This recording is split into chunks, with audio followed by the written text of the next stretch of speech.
back to the friendly confines of Michael's 8th Avenue in Glen Burnie, Maryland. It's time for Ballroom Boxing.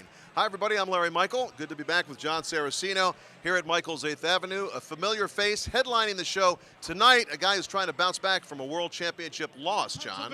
Yes, Kermit Cintron had a very difficult fight against a very tough fighter, Antonio Margarito. He lost that title bid. Cintron, of course, a very fine puncher, a great puncher, Larry. He was simply outclassed in that fight. And he's looking to bounce back tonight in the Ballroom. We're going to see Michael Dickerson and John Terry, two guys with real short records, not very long in the sport professionally, but they're looking to do something tonight in the Ballroom. Yeah, well, Terry's done a little bit more. He's at least won a fight. He's 1-1 as a pro. Dickerson lost his only fight, Larry, but was knocked out in the first round, and that's a big psychological hurdle for a young fighter to overcome. In the Ballroom tonight, Calvin Dixon and William Bailey. Now, John, I'll ask you a question. How do you fight 5 times and only have 2 decisions? We're talking about Dixon. Not only that, he hasn't lost a fight yet. He's had 3 no contests. Very odd record indeed. Should be an interesting fight tonight in the Ballroom. We'll have Keenan Collins and Martinus Clay squaring off in the Ballroom tonight. You know, Collins is the favorite, but Clay has a history here. And a controversial one. He lost the last time he fought here, Larry, in the Ballroom. However, that decision was changed to a no contest when his opponent tested positive for cocaine after the fight. So, interesting story there, but no doubt about it, tonight Keenan Collins the favorite over Martinus Clay. On the card tonight, Chaz Witherspoon from Philadelphia going against Lincoln Luke. And on paper, this looks like a one-sided affair, John. It really does. Lincoln Luke is a big fighter, 6'5", and he's fighting a very educated fighter. Witherspoon has a degree from St. Joe's, but more importantly, he's got a better jab and a right hand. Luke, Larry, coming off 4 consecutive losses, has not won since 2001. And Witherspoon has the lineage, a relative of the former world champion Terrible Tim. And that never hurts. The main event tonight, Kermit Cintron and Francisco Parra. No doubt about it, Cintron the heavy favorite in this one, but coming off a knockout loss to Margarito for his lone championship opportunity. A lot of questions that need to be answered tonight for Cintron. Well, and that's always the case with a good puncher. You know, can you come back from a devastating loss like that and find a way, another way to win besides knocking out a guy? Cintron's got to find that solution tonight, Larry. Now, it's been 5 months since that fight. Are there any psychological scars that he has to overcome tonight? I think any time you lose a fight, but particularly if you lose your first fight and it's in a championship fight, you're going to carry some psychological baggage into the ring. His mental toughness will determine how far Cintron goes. We are really looking forward to the main event tonight here on Ballroom Boxing. There is your lineup for show number 66 in the Ballroom. I'm Larry Michael. This is John Saraceno. Our first fight in the ring when we return.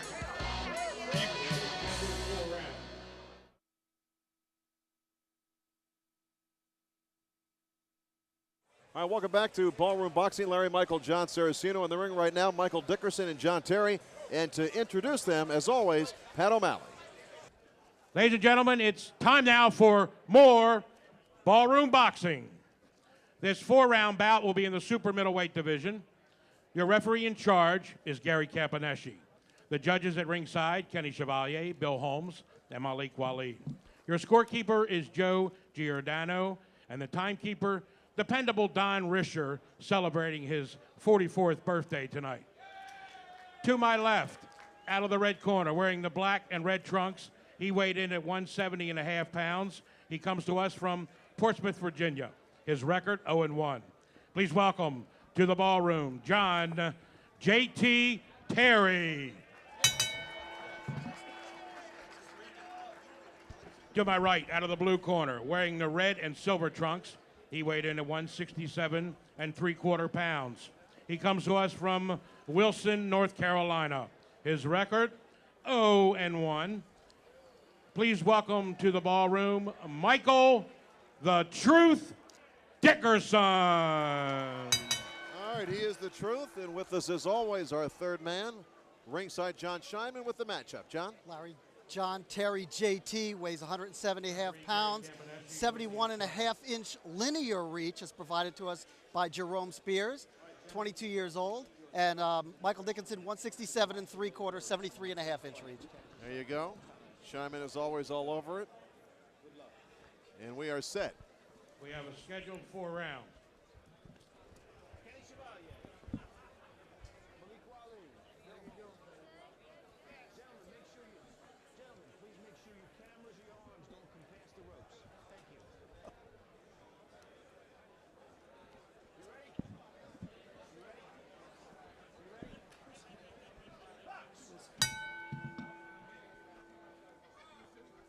So we are underway. One punch.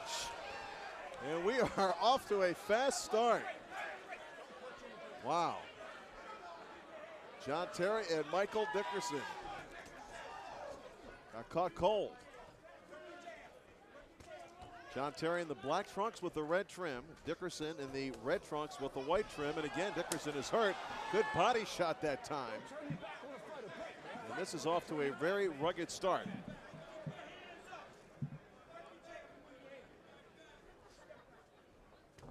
John, a guy gets caught cold like that, sometimes he has a hard time recovering. This is a 4-round bout. Can he do it? Well, I think he can, but sometimes the lack of real meaningful professional ring experience can play a part. If he doesn't know how to react to a punch like that, if he's overwhelmed in some form or fashion. But I don't think that was the case here. But Terry's all over. And down goes Dickerson again in a flurry of punches. And I'm not so sure he's going to get up. He's looking around, and the referee is going to end this one. John Campaneschi did not like what Gary Campaneschi did not like what he saw after those devastating shots landed. And a rather quick end to this one. That was fast. Michael Dickerson gets his first professional victory, and we had talked earlier before the show, how would he react being knocked out himself in his pro debut?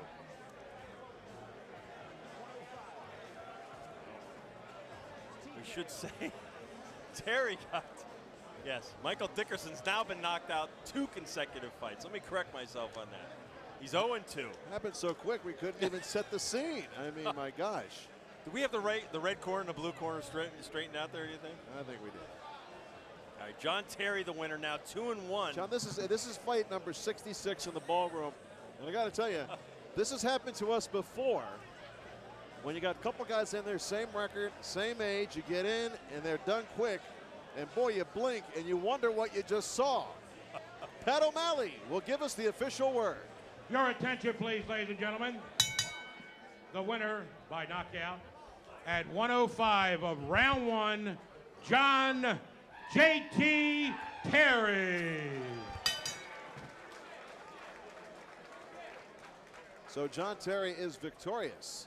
And, you know, you looked at the start of the fight, John, and we set it up. You know, you had Terry, you had Dickerson, and boy, Dickerson got nailed early. Maybe the first punch of the fight. You're going to get a chance to see that in a moment, but he never did recover. We questioned whether he would be able to recover. And, man, he didn't get a chance to. He may not have recovered from his first professional knockout loss. That is where this fight may have been lost. It may not have been lost tonight as much as it was how did he psychologically combat that first professional loss. I'll tell you what, let's take a look at the knockout, actually the first knockdown. And this is where Dickerson just turned around. He'd already been hurt at this point, John. We did not see the first punch, and down he went in a heap. And this is where Gary Campaneschi saw him go down, and that was it. John Schotman standing by with the winner. JT, you landed a good body shot that turned him around early in this first and only round, and then in the clinch over there against the ropes, you whispered something into his ear. What'd you say to him? I told him, don't turn his back. Don't turn your back, buddy. And why did you say that? Because you ain't supposed to turn your back at your opponent ever. So you were giving him a boxing lesson in 2 ways. Yes, sir. Did you land a legitimate shot at the end, or did it look like he just didn't want to fight? He didn't seem to have a lot of constitution. I don't think he was as confident as he seemed before the fight. He turned his back there at the end. I think I caught him with a good shot. He wanted to go down. Wasn't sure what to do. I gave him a reason to go down with that last punch. You started off your career losing. How important was this to get on the winning track in your second fight out? Did you feel an urgency coming into this fight at the ballroom? Yes, sir. I had to get my momentum going. My confidence was a little low after the first fight. I went in a little too high. Got a good corner, got new trainers, switched my style up a little bit, and this win is big for me. JT Terry finds out he can get the job done. First round knockout in the ballroom. Let's go back to ringside. John Terry, the winner in the ballroom tonight. More ballroom boxing coming your way after this. Welcome back to the ballroom. Larry Michael with John Saraceno. William Bailey and Calvin Dixon squaring off. Dixon with a very interesting record, John. He's fought 5 times. He's never been beaten, but he's only got 1 win. 3 no contests. How does that add up? I'll guess the way it is. 3 no contests. We hope we don't see number 4 tonight. Here is Pat O'Malley for the intros. Ladies and gentlemen, it's time now for more ballroom boxing. Introducing the boxers in this 6th-round bout in the cruiserweight division. Your referee in charge is Kenny Chevalier. The judges at ringside, Gary Campaneschi, Bill Holmes, and Malik Waleed. Your scorekeeper is Joe Giordano. Your timekeeper is dependable Don Risher. First to my left, out of the red corner, wearing the black trunks with white trim. He weighed in at 186 pounds. He comes to us from Norfolk, Virginia. His record, 3-6-1, 2 via the KO. Please welcome to the ballroom, William the Storm Bailey.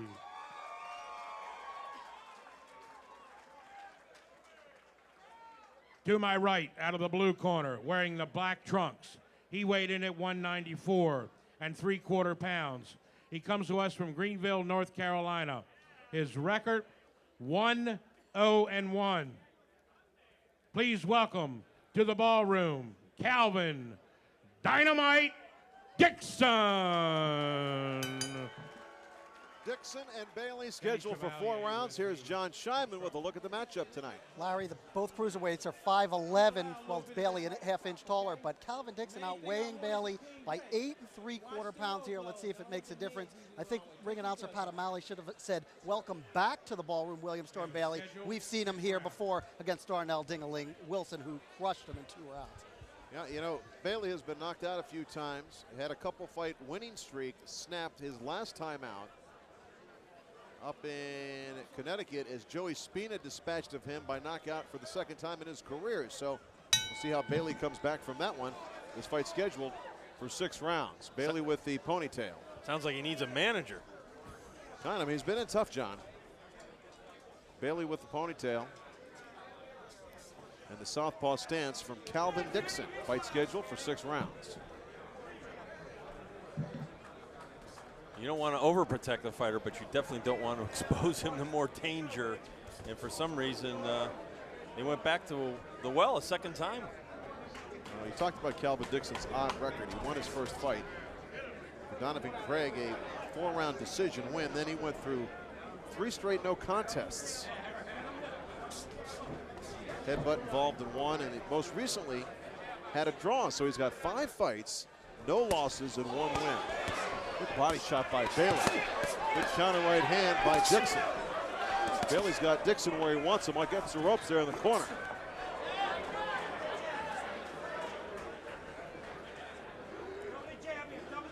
Now you look at these guys' records, you wonder what future they might have, but in terms of a competitive matchup, this looks like a pretty good one. They look very evenly matched. Chris Mittendorf, matchmaker here at the Ballroom Boxing Series.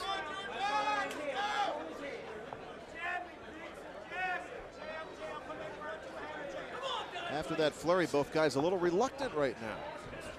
Straight left by Dixon scores. That was a good punch. It landed.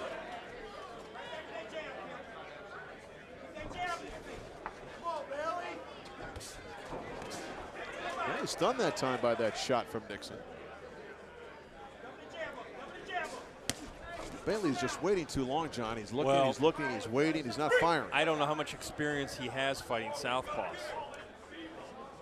And right now, it looks like he's really taking his time, maybe trying to load up on the lead right hand, which is a textbook punch against an unorthodox fighter, but he should be at least throwing some jabs. Bailey turned pro in 2001 with a couple of fights. In 02, he had 3. In 03, he had a couple fights. In 04, he went 2-1. Last time out, knocked out by Joey Spina in 2. Nice jab by Dixon with that right hand in the southpaw stance. Well, Dixon's outworking him. Body shot by William Bailey. You can almost see the way this is lining up here, John. Bailey wants to get in close, and Dixon wants to fight from a distance. This is a real chess match after that initial flurry to start the fight. Kenny Chevalier, the very able referee, third man in the ring, as round 1 winds down. Big overhand left. That stunned Dixon right behind the ear.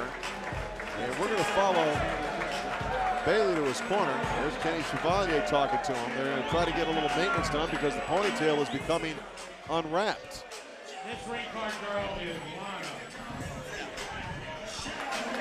Take that for me out. All right, Everybody in the ballroom always has fun. A very unique venue here in Glen Burnie, Maryland. Take a deep breath. Fans are right on top of the action. Deep, blow out slow. Look back at some action from round one, John. Got to work the jab. I know he's a southpaw, but Well, you now got to we're work the jab. Don't rush in on it. going to Bailey's corner. Yeah, just touch it. Touch it on the arm. Drop the straight right hand, left hook. And that's all it takes. And I think you're right, Larry. Dixon was rocked by that punch that ended that first round, but it was a very good round for Bailey.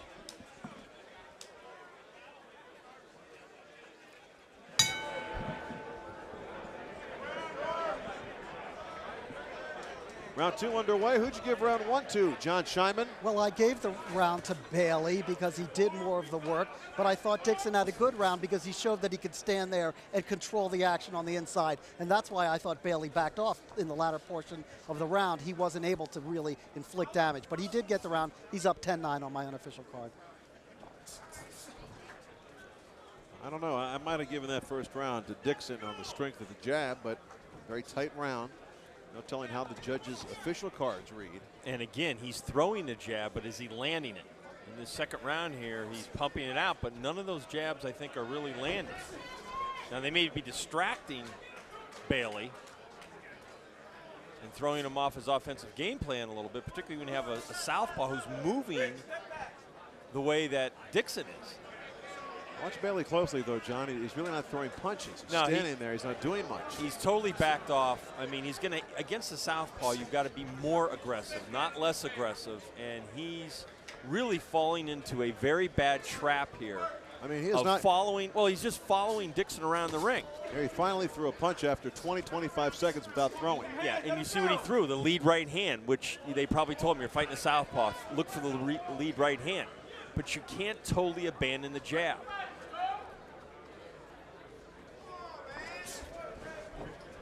Oh, slippery on that Everlast insignia in the middle of the ring. Dixon really slid there. I mean, this is almost impossible to call this round. Neither guy has done much. Well, elbow on the inside that time from Bailey. This is the kind of round that really Bailey could steal very easily if he just put a little effort into it. Full jab by Dixon. Bailey counters. The bull rush. Certainly a contrast of styles in this one. Well, now we're getting into a punch and clutch kind of a situation from Dixon. He doesn't really want to mix it up too much either. He's staying on the outside with the jab, but really hasn't been that effective with it. Dixon is open to the right hand coming in. He falls in every single time. If Bailey can time him, he can tag him. Again, Bailey looking for the lead right hand and not doing much else. Trying to go to the body. He's getting wrestled by Dixon. You're a little low. You holding. Let's go. Yep. Warning to Dixon for holding in there and a touch of the gloves. Good sportsmanship. And that's a good warning. Round two winding down here. Calvin Dixon and William Bailey. Nice uppercut that time from Dixon. And that's the end of round two.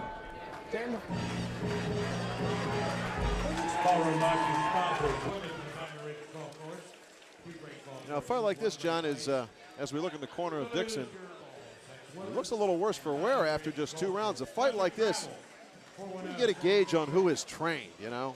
Well, he is really sucking wind, and that's a good point, Larry. He should not be in that kind of position after 6 minutes of a fight. Bailey on the other side of the ring, though, looking a little fresher, not quite as winded after just 2 rounds.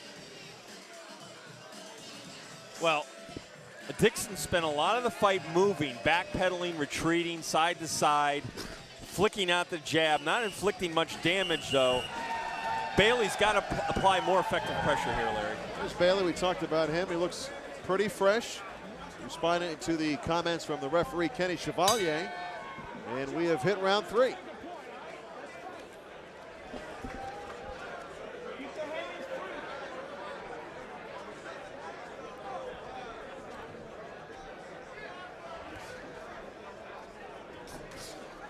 Nice overhand right that time by Dixon. Gets Bailey off balance, but doesn't really hurt him, John. Nah, he was off balance there. Let's check in quickly with John Scheinman after 2 rounds. Who'd you give round 2 to, John? I didn't like that round at all, Larry, but I did give it to Storm Bailey because well, now he's in trouble, so let's back up, and I have him up 2018. I scored that round even. Another tough round to call.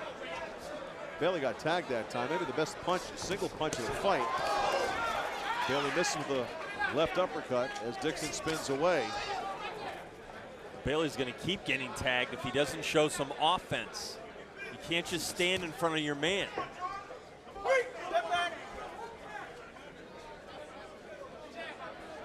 You know what? Sometimes you get 2 guys who, how do I say this gently? Say it, they don't really want to hurt each other.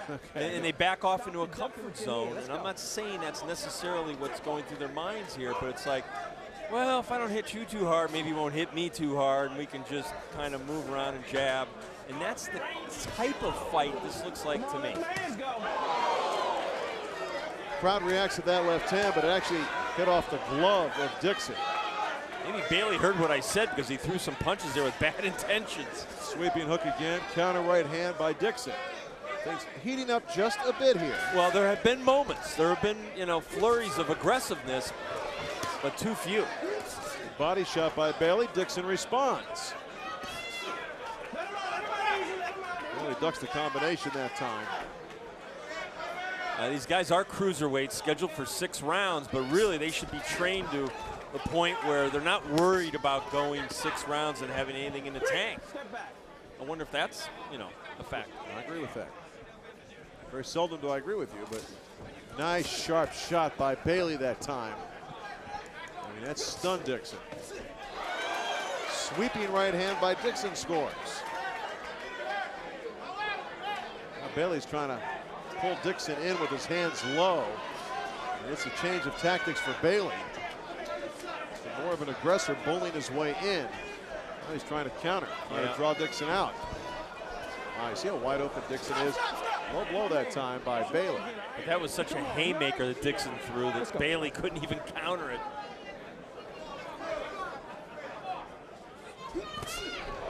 Leaping left hand that time, right off the nose of Bailey. Bailey is roughed up a little by Dixon here. Good finish to round 3 by Calvin Dixon in the ballroom.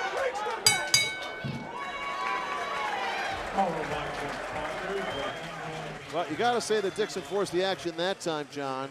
And when you talk to John Scheinman, I hope at least he gave round 3 to Calvin Dixon.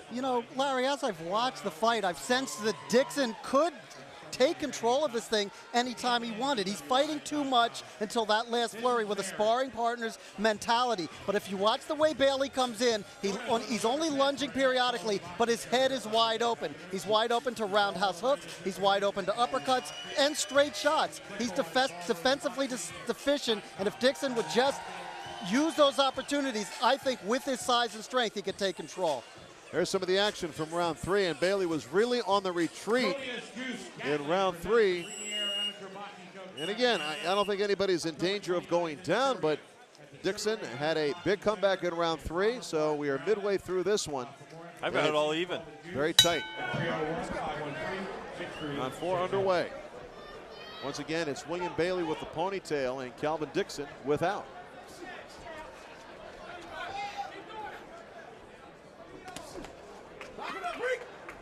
Dixon's trying to time Bailey coming in now. Very evenly matched fight, John. We mentioned it in round 1. Here we are in round 4, and things really haven't changed much.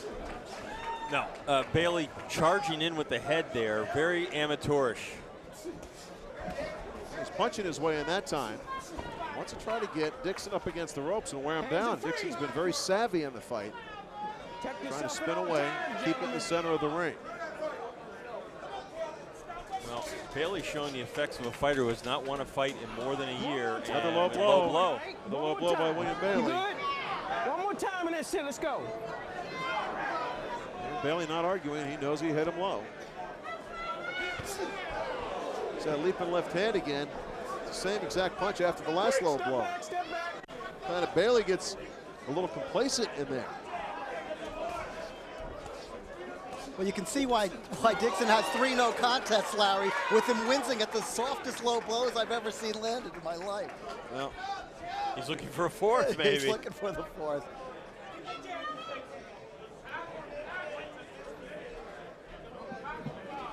you see Dixon trying to use a little footwork to slide away, keep Bailey off balance. There Bailey has a chance. He doesn't punch his way in, and Dixon hits and runs. It's a good strategy by Dixon right now.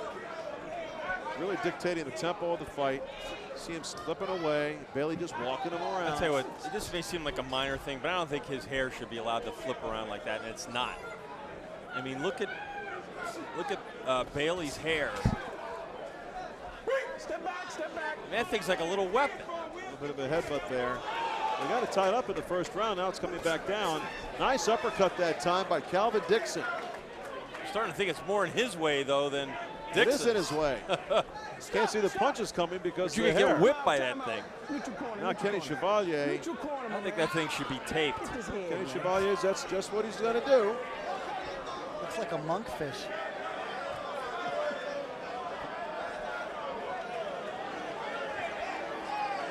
Okay, well, no telling it's going to come loose again. Let's go. Come on, let's go. Crowd drawing impatient.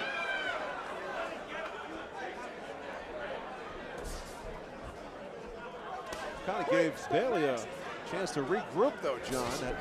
That adjustment of the hair. Takes you a little longer to fix yours, doesn't it? Bailey's having, he used to.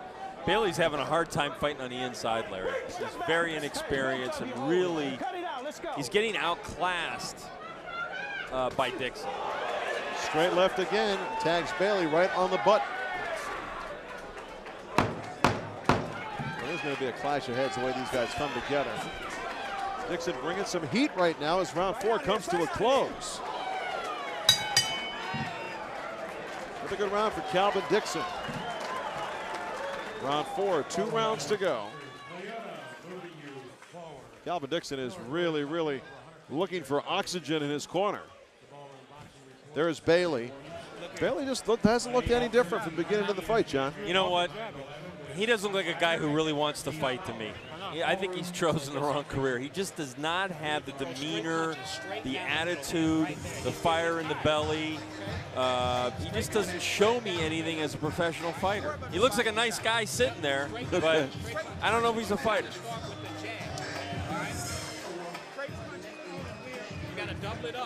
A shocking pink outfit in the ballroom.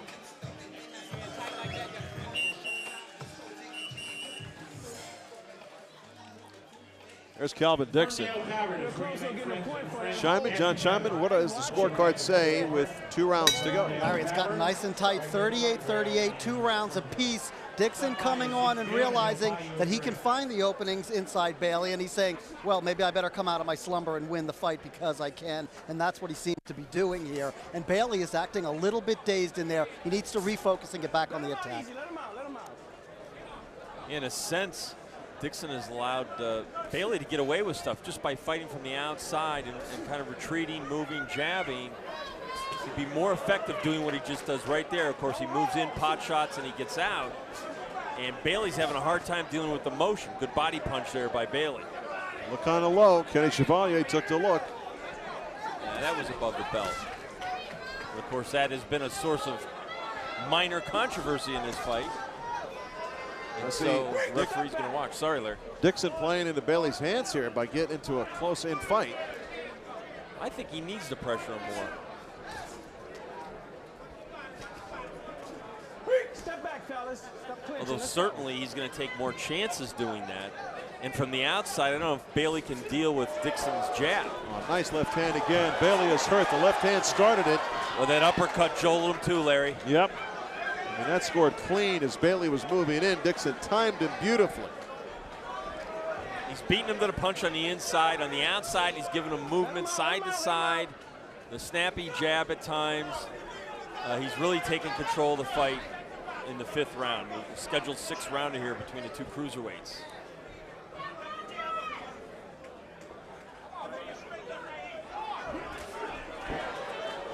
Calvin Dixon from North Carolina. As we mentioned last time out, a draw against Joseph Allen in April of '05. So he's trying to regroup here after those no contests. He's never lost a fight. Calvin Dixon has never lost.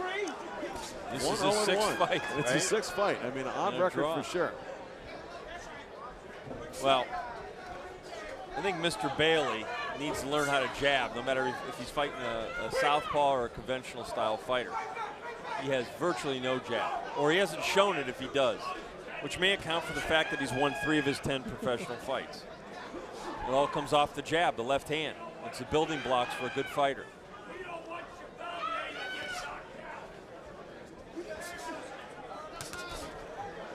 Let his hand go. Nothing effective there from either fighter during that flurry. Bailey trying to run in behind a leaping left hand. Yes, that's not how you do it. No, saw that coming from the 3rd row. Both guys get a little tired here, John. Yeah, Bailey's got to show a greater sense of urgency here. He's got to know he's probably losing the fight on the scorecards right now. Dixon doing a good job as round 5 comes to a close.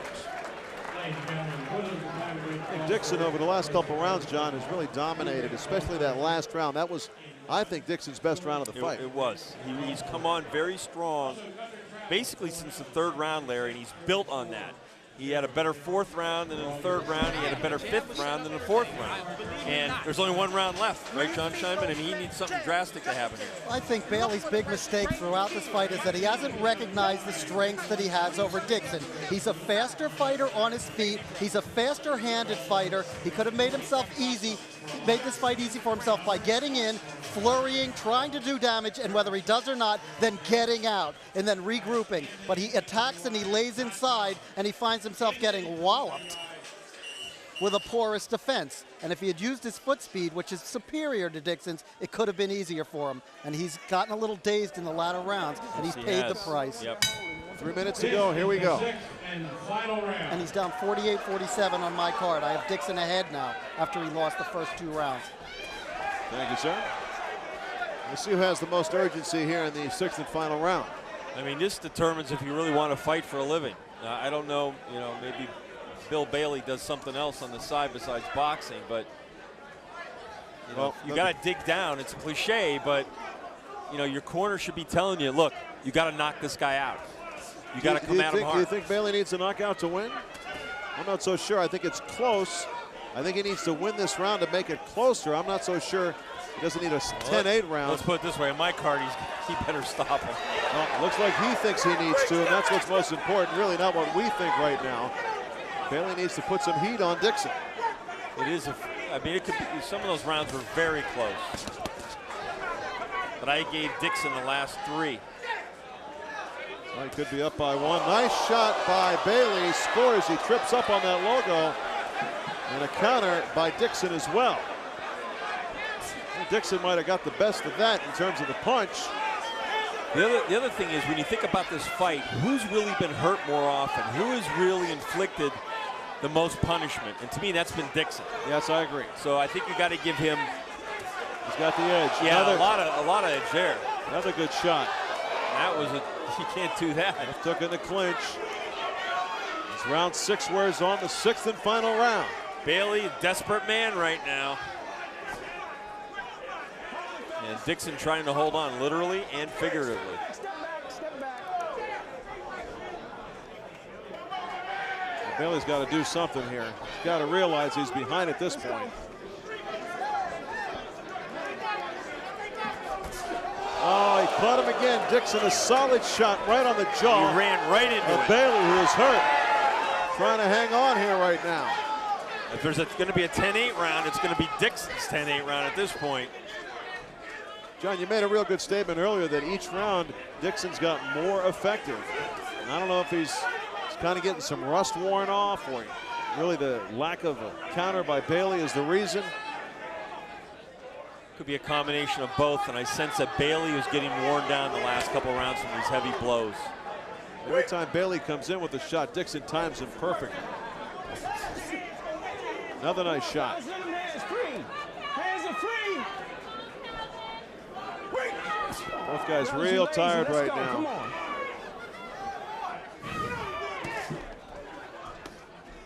Don't hold him. Body shots by Bailey. And this fight appears to be going the distance. Bailey trying to hang on here, and we have reached the end of this 6th-round fight. Crowd appreciative of the action. We'll see what the scorecards will read. And he might have given Bailey the first couple of rounds, but I think after round 2, he had no moments really that he can brag about. I agree. I had Dixon win and fight 59-56. You know, maybe it's a point different than that, but I think it's a fairly comfortable win. Let's take a look at some of the action from this fight. There is that almost a double knockdown that time. Well, he Both held men him scoring. up, yeah. And oddly enough, Dixon appeared to almost hold Bailey up. And holding each other up as that one good shot scored. And Dixon had a lot of those good moments. There's the right hand right in the face of Bill Bailey. And he didn't weather that storm very well. You see him getting battered in the corner. He did survive the round and managed to take the full 6 rounds, but it's a difficult fight for Bailey.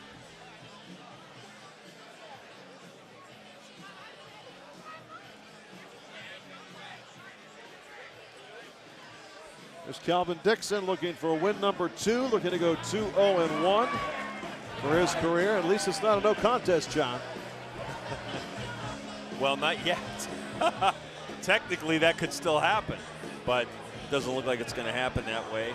And Calvin Dixon out of Georgia, who could win his 2nd professional fight out of 6 with no losses. We've referenced that before. Well, you know, 3 no contests and a draw.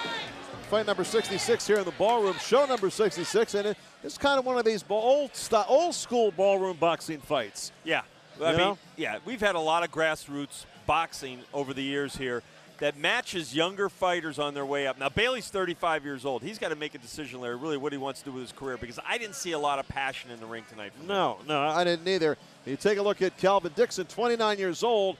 Those no contests notwithstanding, he's still unbeaten if he wins this one. Yeah, I mean, you got to he's got to know, and in the loss column.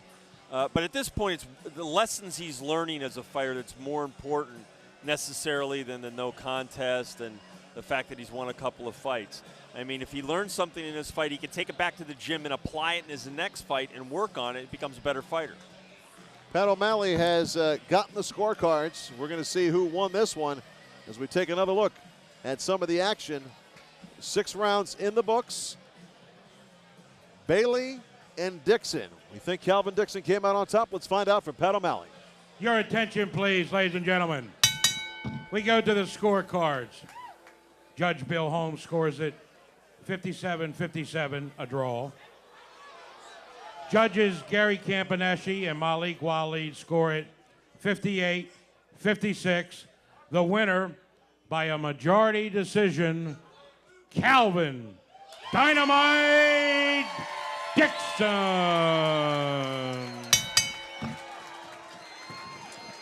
Calvin Dixon gets the win, and you heard that one even scorecard, and you wondered whether, the right call would be made. And I think the right call was made. Yeah, I think the other 2 cards were much more reflective of what happened in the fight. Yeah, a couple-round win for Calvin Dixon. There he is posing with Kenny Chevalier.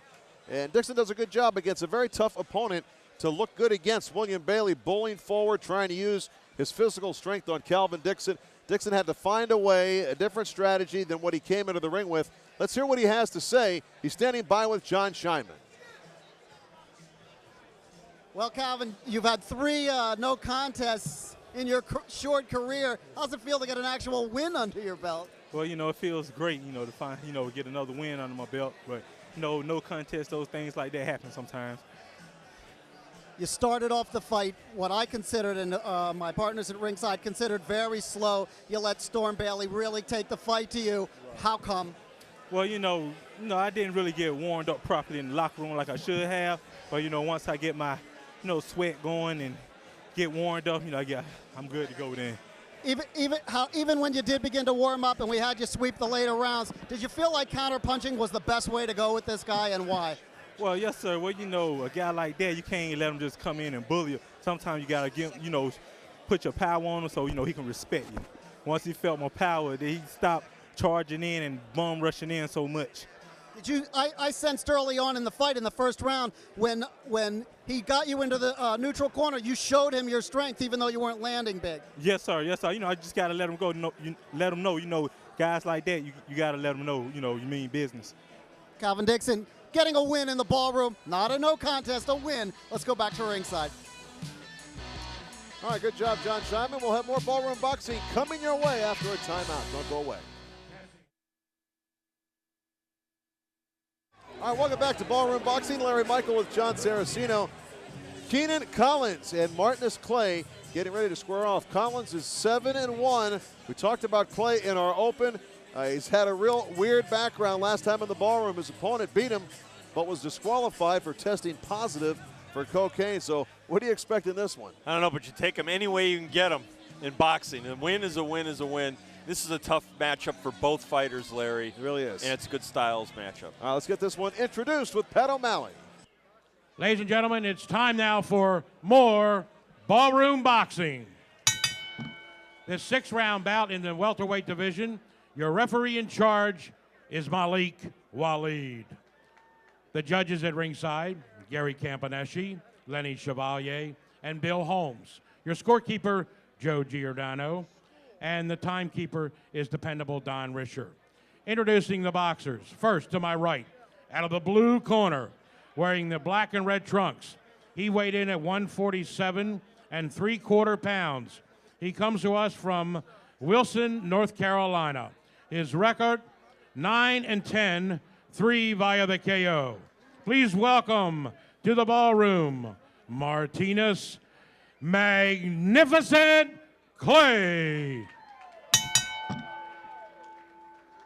To my left, out of the red corner, wearing the blue trunks. He weighed in at 147 pounds. He hails from Reading, Pennsylvania. His record, 7-1. All his victories by the KO. Please welcome to the ballroom, Keenan Collins. Referee Malik Waleed with the instructions. John Scheinman with a look at the matchup. John? Well, Larry, one thing that stands out here, Keenan Collins, 6 foot tall welterweight with a 76-inch reach, very long. He's from the same camp as our headliner, Kermit Cintron. He's an ambidextrous fighter. He was a former semi-pro basketball player. He had a tough life in the streets in York, PA, did some time in jail, looked up as a role model to Julian Mr. K.O. Letterlow, who was tragically killed this summer in a shooting incident in Pennsylvania. This is his first fight since then. Collins in the blue trunks, Clay in the black trunks with the red trim. Collins 7 wins, 7 KOs. You know what he wants to do, and he wants to do it in a hurry. He's got the reach advantage, and Clay's just going to have to defend himself against what we expect to be a pretty heavy early onslaught.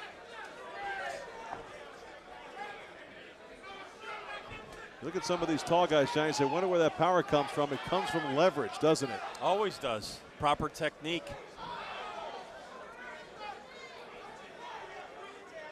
Collins, a rangy fighter, as John Scheinman mentioned.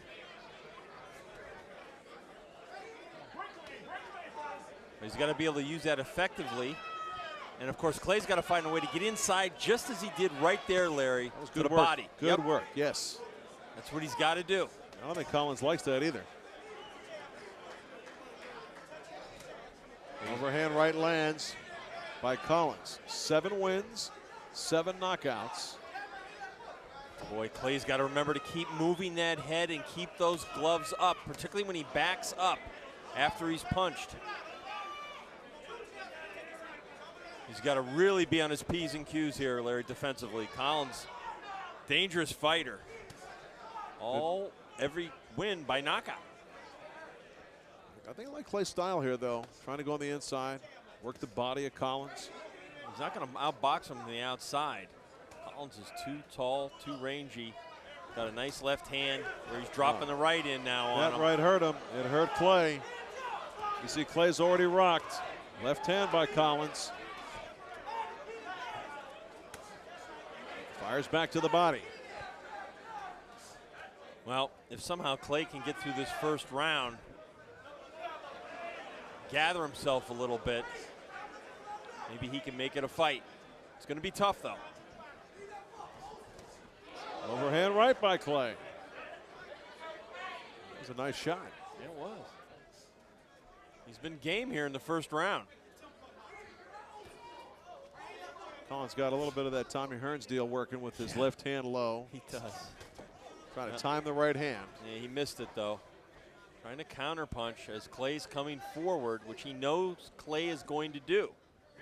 You don't want to fall into a trap of becoming lethargic and waiting. You got to keep that jab punching. Wow, there's that chopping right hand. Right behind the ear. Once again, Collins bringing it hard early. Boy, it looks like he really wants to get him out of here in the first round. Nice counter left hand by Clay. Yeah, but there wasn't a lot on that punch. There really wasn't. The one challenge for Clay was to survive round one, and he has.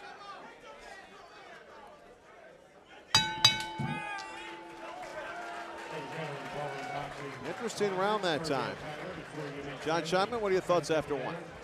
Well, for a guy who lost the round 10-9, I thought Martinus Clay had one heck of a round. I mean, what intuitive response to looping shots. He ducked away from so many punches at the last split second. Really, was disconcerting to Keenan Collins, who needed to tighten up his game. And I love the way Martinus Clay went to the body. Nevertheless, he took the power shots, and Collins wins the first round. And you saw Collins was really looking to try to put his man out in round one, John, and he expended a lot of energy. He did, but I think he was getting to Clay. I mean, he was starting to hit him with those right hands. And here we have a little action from the first round, a replay, and you see Collins just winding up with those right hands and really clipping Clay. Did not have a bad round, as John said, for losing the round, we thought. Time for round two. This fight scheduled for 6 rounds tonight.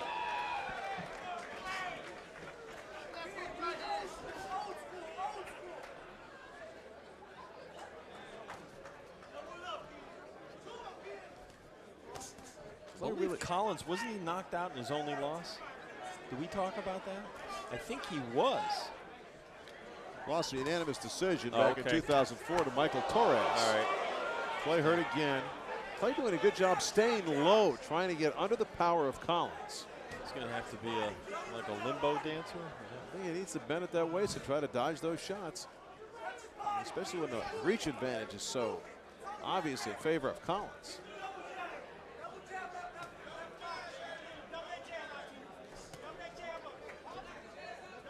Well, I tell you this, Clay is in there to try to win this fight. I don't think he's just trying to survive. I think he's trying to find a way, a blueprint here to figure out how to beat this guy. His task is to get to the body. He knows he can do the homework there, but he's got to bring his hands down to land those punches, and that's the danger for him. Can he remain elusive as the fight goes on? I don't know if he's quick enough to do that. Collins slowing down, going up against the ropes. That's not where he wants to be. Well, I think he's kind of toying with him a little there. When he gets hit with a right hand like that, I think you're going to see Collins fire back here a little bit stronger now. Collins not firing at all, kind of covering up. Clay's got another problem. He's landing punches, Larry, but there's really no authority behind them. And I don't think those punches are bothering Collins in the slightest. And so he could just stand there virtually with impunity and not have to worry about it and wait to land his.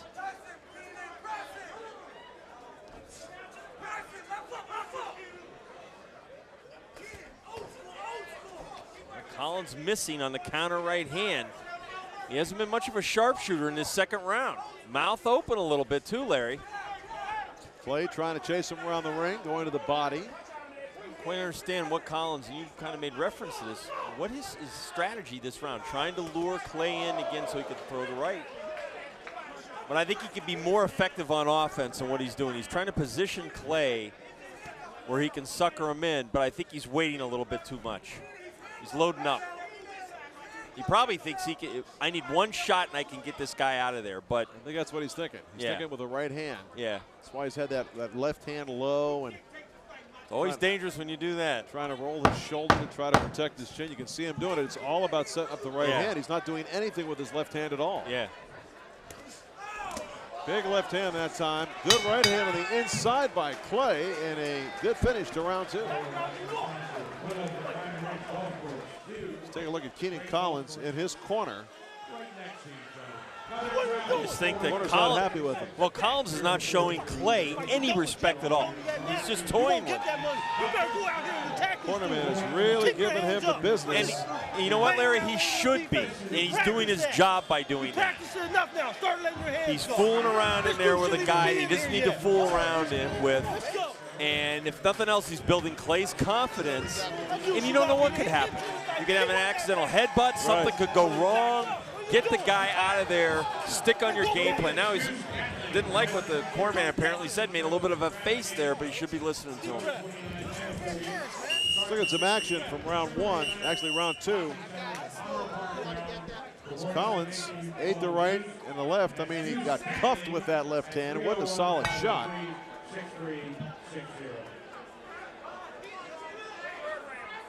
think Clay's got a little bit of confidence right now, John. And he should. Thanks, Don. He has the look of a fighter who thinks he can find a way to win. Now, whether he'll execute that plan to perfection, and he's going to probably have to have any shot, is another matter. Round 3 underway. Collins in the blue trunks. Clay in the black trunks with a red trim. Well, I like the way Clay's keeping his gloves up now. He knows he's got to be on the defensive at all times. And he's got that jab moving too, doubling up on it. And you see a little more sense of purpose with Collins. Looks a little more focused this round. He took that last round off. He also took a tongue lashing from his corner. Right now, Clay doing clutching and grabbing tactics. And right now, he's trying to hang in the fight. He's doing a good job.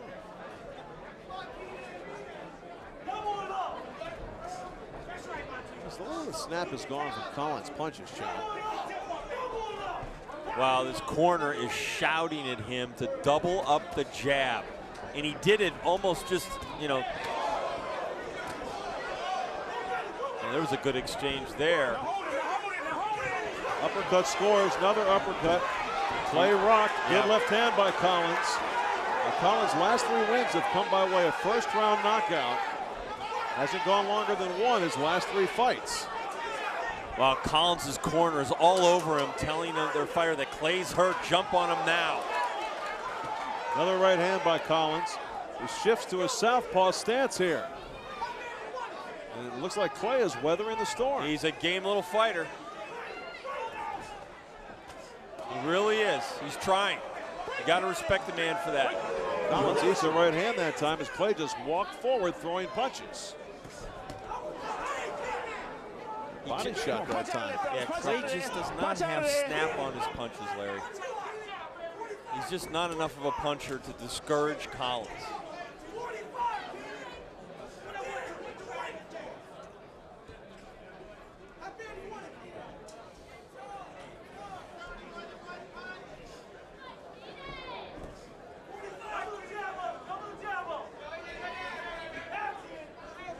Collins, nothing snapping behind the jab. It's kind of like a pawing punch. Nice right hand counter by Clay.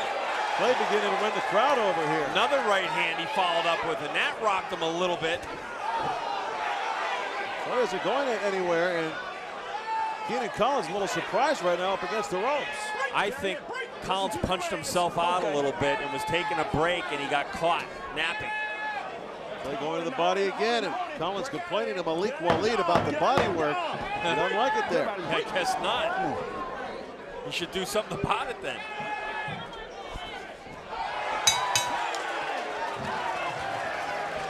Not a good finish to the end of the round for Collins, who was dominating there, and then Clay came back with 2 right hands in the last half minute, and it looked like Collins was trying to catch his breath, more or less standing in front of him. He got hit with a combination, and we're going to look at a replay of that in the 3rd round. See right hands exchanged, and Clay very aggressively trying to make this a fight, John. Absolutely. I gave that round to Clay because I thought he did significant work at the end of the round. And Collins was falling back to his corner. I mean, on this level of boxing, we're seeing what you have to consider at this point the potential to be a minor masterpiece. Because if somebody pulled off this kind of win at the major level, it would be fantastic. Martinus Clay is fighting the fight of his life right now. And you can see Clay, the look in his eye. He is confident right now. Now, does Clay have to do something dramatic here to get an edge on these scorecards? I mean, is it close enough, John Scheinman, right now that Clay could fight this style and actually win the fight? Absolutely, and I think he hits just hard enough to discourage Collins. Like there, that's good enough punches to win the fight. Yeah, good work on the inside. Snappier punches than I saw in the first couple rounds, definitely. John and Larry, he's so measured and so focused, and he picks his spots at the exact right time. I mean, he is locked in on his game plan and has not deviated. He's fighting a great fight. He really is. And while Collins may look like the prototypical long, lean fighter, boxer, he's not fighting like it. He really is not. I think he's resting on his laurels here a little bit, Larry. He got caught sleeping. Clay taking a little breather here, staying away from Collins. Now, Clay has scored a couple of exchanges earlier here in this round. So you just wonder, you got to kind of count the punches, and you got to count these rounds in their entirety. And Clay needs to remember that. Where is the combination punching from the fighter who is 7-1? I see him throwing 1 punch at a time.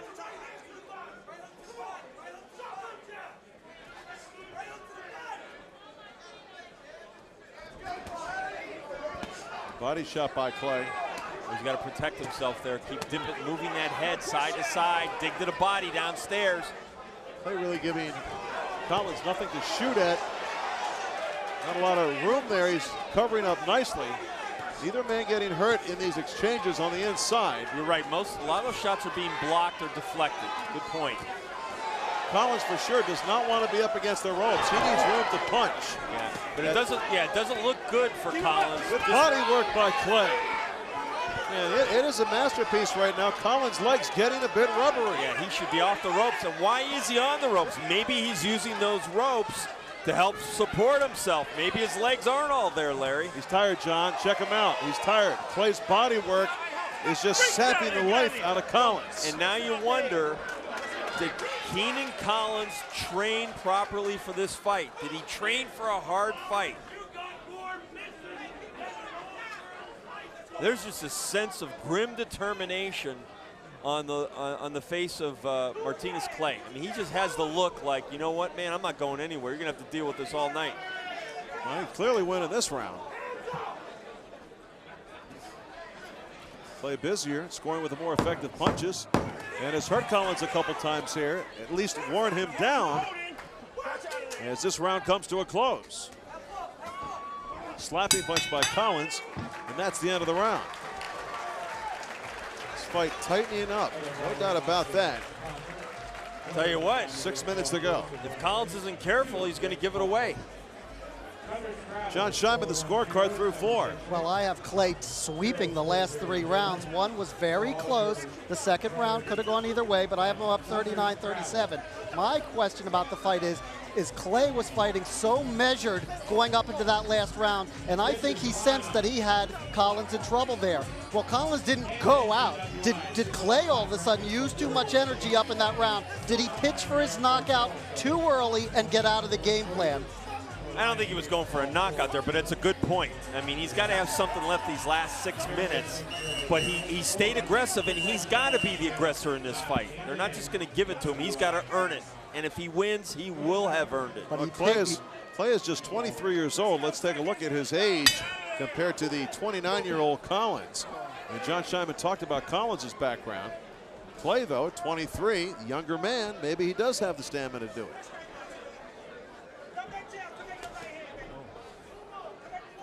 Collins has his mouth wide open here. John's comment of grim determination was very well put, because Clay has been all business. I mean, his shirt hasn't cracked any smiles or shown any emotion. He reminds me of a little Holyfield in the ring, the way he fights.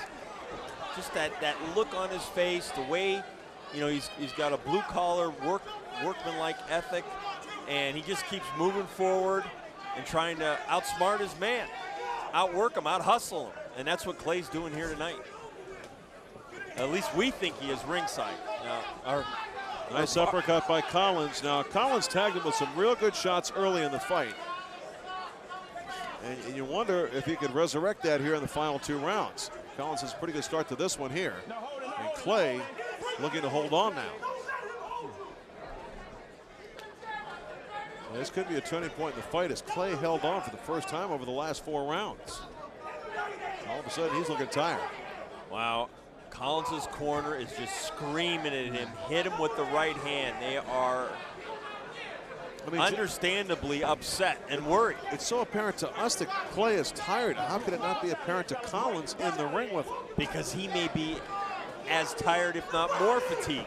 That's what we're seeing. I think we're seeing more on Collins, and I don't think Collins prepared for a fight like this, Larry. No, I agree with that. You know, Clay's got the 9-10 record, just 3 knockouts. Yeah, he's not ready for this guy. You can tell. Might have taken him lightly. Big right hand that time by Collins. That time, that tagged Clay. It's funny, right before he threw it, you could see him getting ready to throw it, and I was saying, boy, you better get your glove up, and sure enough, he threw the right hand and nailed him with it. We said earlier in the fight, he's got to be on his P's and Q's defensively. Gloves up, moving ahead. Well, that time Clay moved away nicely, ducking and slipping the punches of Collins.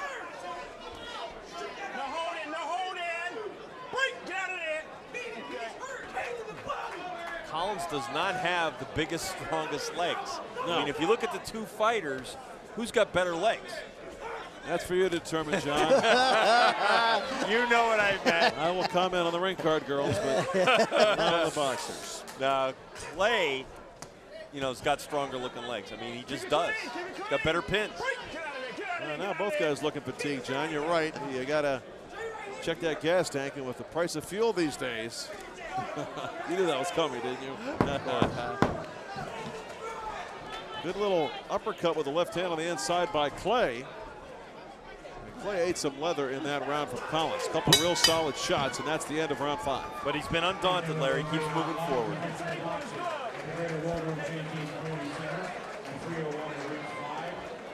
So round 6 coming up. John Scheinman, what's your scorecard say with 3 minutes to go? Well, I don't like to say I told you so, but I told you so. I think Martinus Clay wasted himself in the prior round by doing too much, and he lost the edge that he had, which was getting away from punching and picking his spots. Keenan Collins recovered, won that round. He's closed the gap on my unofficial scorecard. Clay now up 48-47 going into the final round, and he carries the momentum of the last round. And let me tell you, that's some momentum. I've got it also 48-47 too for Clay. Action from round 5. As Collins is looking really awkward as he chases Martinus Clay around the ring. And here we go, the 6th and final round. Malik Waleed, it's a long break between these rounds here. Let's go. And here we go, the 6th and final round. Malik Waleed wanting him to touch gloves. There you go, now we go. This has been a very interesting fight. Didn't expect it to be very close because of the record of Keenan Collins, but Martinus Clay has really risen to the occasion and took his game to another level here, and it's a very close fight. And your John Scheinman unofficial scorecard, it could go the other way. It could be that Collins is up by a single point, as John Saraceno has Clay up by 1. Right. It could be opposite. Good right hand that time by Clay, scores. Any way you look at it, this is the biggest round of the fight. Clay bearing down on some shots there on the inside. Well, Clay trying to remain elusive when he throws those shots defensively. He's done a pretty good job of that. But I sense that Collins knows he needs a big round here. Collins missing with the jab. Clay staying away. I mean, Clay, a little flurry early, now taking a little time off. But Collins knows it starts with that left hand. He's at least trying to double up on it and then throw the right hand. Clay doing a good job trying to bob and weave his way on the inside.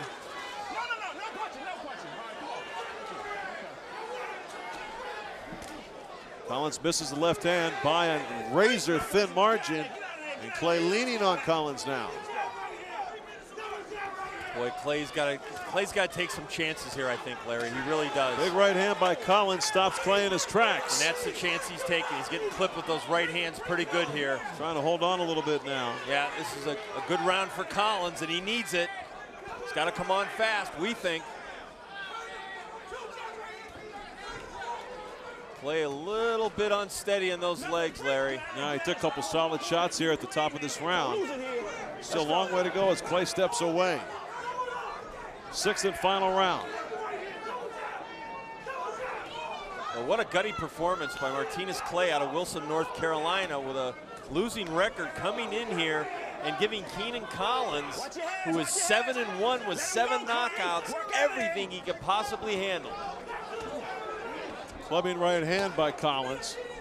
Trying to find a little leverage. Right hand by Clay just slips off the mark. Clay doing a good job smothering the punches of Collins. Clay's running out of steam here a little bit. Well, they both are really. Collins has a little bit more left because he didn't maybe do as much punching in those middle rounds. Blood from the mouth of Collins. He eats a glove right there. Clay showing a good jab at times. Good left hand by Clay. Good right hand by Clay. I'd like to see this one go a couple more rounds. Yeah. Good fight, Collins and Clay. And from ringside, might just be too close to call. Well, I think John and I may have this scored the same, and I think I've got it a draw. As do I, John. For what it's worth. Well, I'll get 2 mics and go into the ring. Good job, John Scheinman. What a good fight. You know, you come into these fights at times and you wonder, is the fighter who is 7-1 with 7 knockouts just going to walk through the other guy who's got the losing record? On this occasion, that wasn't the case. Now, it was an interesting fight, particularly when you have one guy who's tall, rangy, long left hand. Shorter fighter's got to work his way on the inside. Good contrast of styles and records. And again, it would be entirely human of Keenan Collins to take an opponent who's 9-10, who's much smaller, lightly. And I think maybe that's the case. But hopefully, if Collins wins the fight, I'm sure John Scheinman will ask him if he took his opponent lightly tonight. I'll be honest with you, I don't know who won that fight. If it's a draw, I think that could be the appropriate decision. As much as I hate saying that, you know, you look at that fight and I don't know if either guy really deserved to win and either guy really deserved to lose. Yeah, so yeah. A draw might be the right call. I don't know. Yeah, it was one of those fights where each fighter had his moments in the fight, but didn't do enough to sustain the action. Right. And you end up with a draw. I mean, that's how we had it scored unofficially. And of course, we've differed many times with you never know. professional judges because we're amateurs at it. Sometimes, though, when the underdog performs beyond expectations, it catches the judge's eye and it kind of twists things in a, I don't want to say in an inappropriate direction, but you know what? I think Clay won the crowd over, that's for sure. Yeah, he was a game fighter. He came to win. And even though early on he was having a tough time, he hung in there. He stuck with his blueprint, which was to get on the inside when he could, go to the body, use the jab effectively, even though he has a much shorter reach, and try to stay in the fight, and he did. And there were a couple of switches of momentum in that fight. A couple times you thought that Clay really had the momentum, that Collins would take it away. Boy, it's too close for us to call. Let's go to Pat O'Malley and get the official word on this one.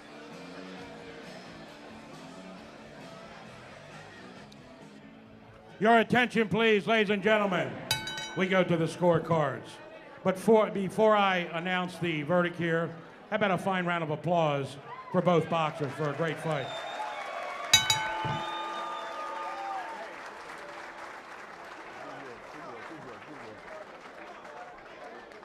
Judge Kenny Chevalier scores it 58-56, magnificent Clay.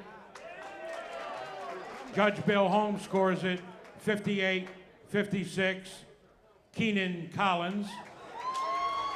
And Judge Gary Campaneschi scores it 57-57. We have a draw. You know what? Nobody should be booing. And I think Judge Campaneschi had it scored right. I think it was a draw, and I think it's entirely appropriate. Larry and I talked about that before it was announced. I'm going to pat my man on the back. Good job, John. I think we all agree that, a draw might be the right call. And you know what? For once, we got it right here, okay? We finally got it right. It was a draw. And how about a rematch? Well, you know what? I'd like to see a rematch. I would like to see a rematch because both guys had their moments. It makes you think if that fight had gone a couple more rounds, what would have happened? Yeah. Well, John Scheinman standing by with both of the combatants. They fight to a draw. John, take it away. Start with Keenan. Keenan, you're coming in off of, I believe, 2 first-round knockouts into this fight. You got a fighter who's 9-10 in front of you, and it looked like, at least to me, from the beginning, you looked like you had a lot of confidence and thought maybe you could get him out early, and he showed you otherwise. I didn't come out for no knockout. I saw his record. He beat a dude 10-0 before. I saw his record. I didn't sleep on him. That's just how I come out for fights.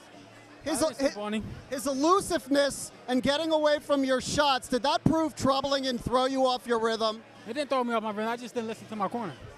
What was your corner telling you? My corner kept telling me to double up the jab and follow it with the right hand. I wasn't listening. Do you feel like late in the fight you really got into it well? I mean, yeah, I was in the fight, beginning of the fight. I know I ran the first round. He ran the second and third. And I don't know about the fourth. And he might have won the fifth, and I won the sixth, or I won the fifth. And I don't know. It was a close fight. Let's go over to He's a good fighter. Let's go to Martinus Clay. Martinus, it seemed like you were executing a strategy there throughout, taking your time and picking your spots and avoiding the big shots. Did you feel like you were within the game plan the entire way? Yes, sir. I felt like I was doing exactly what I was supposed to do. He was real tall, real strong with the right hand. I felt like he was loading up with it, so I was just trying to stay clear of the right hand, work inside and try to slow him down a little bit because he's real strong. In the fourth round, it appeared you went for a knockout over there in the neutral corner. You really let it fly. And then on our unofficial cards, we had Collins take the last 2. Did it wear you out or maybe take a little something out of you trying for that knockout? Well, I felt like, he was real strong, so I felt like I had to go for it when I had a little bit of a chance. So I had to leave it out on the line and just hope for, whatever that happened, I could just stay in there and box with him. Is this a match you want to do again? Yes, sir. Yes, sir. I felt like he's a real good fighter, and I'd be glad to do it again anytime. Well, let's ask you, Keenan, would you have a rematch? Of course. He deserves it, of course. Well, let's get Chris Mittendorf on the phone, the matchmaker, and see if we can't do this one again. Good fight between Martinus Clay and Keenan Collins. Let's go back to ringside. All right, thank you very much, John Scheinman. Both men, maybe they'll do it again. Back with more Ballroom Boxing after this. Welcome back to Ballroom Boxing. Larry Michael with John Saraceno. We have unbeaten Chaz Witherspoon risking it all right now against Lincoln Luke. Not much known about Luke. We know about Witherspoon. Let's go to Pat O'Malley and get this one officially introduced. Ladies and gentlemen, it's time now for more Ballroom Boxing. This 6th-round bout in the heavyweight division will be under the referee in charge, Bill Holmes. Your judges at ringside are Gary Campaneschi, Kenny Chevalier, and Malik Wali. The scorekeeper is Joe Giordano, and the timekeeper is dependable Don Rishel. Introducing the boxers, first to my left, out of the red corner, wearing the solid black trunks. He weighed in at 271 pounds. He comes to us from Potash, Georgia. His record, 5-6, 4 by the KO. Please welcome to the ballroom, Lincoln Cool Hand Luke. Out of the blue corner, wearing the black trunks and gold trim. He weighed in at 226 pounds. He comes to us from the city of brotherly love, Philadelphia, Pennsylvania. His record, 7-0, 5 via the KO. He is the cousin of two-time heavyweight champion of the world, Tim Witherspoon, the 2004 heavyweight Olympic alternate, and the 2004 National Golden Gloves champion, and the only man in history of the National Golden Gloves tournament to have 5 stops in all 5 fights. He's a recent graduate of St. Joseph's University in Philadelphia with a degree in pharmaceutical marketing. Please welcome to the ballroom, ladies and gentlemen, Chaz Witherspoon! Chaz Witherspoon, no stranger to the ballroom. His second, actually his third visit here. John Scheinman, look at the matchup. I'll tell you something, Larry. 271 pounds. They must have some good cooking down in Potash, Georgia. He's a big guy. We don't know a lot about Lincoln Luke. We know a lot about Chaz Witherspoon. He's a regular here in the ballroom. The one thing I do know about Luke is he's fought some pretty tough competition against, including an old ballroom friend, Tony Thompson, Tony the Tiger. He was stopped in 2 by Thompson. I don't know. Let's see what he's going to bring here tonight. Also lost to Ray Austin, the Rain Man. The scheduled 6th round. Hasn't won since 2001, a victory over Chris Isaac. So we'll see if Lincoln Luke offers much resistance for Chaz Witherspoon. Witherspoon, as you heard Pat O'Malley mention, the cousin of Tim Witherspoon.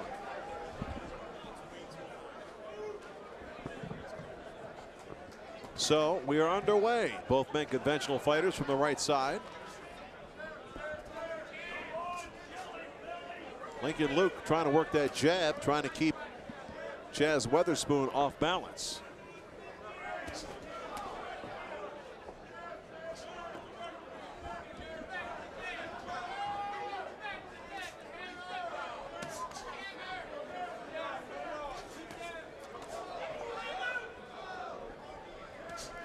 All right.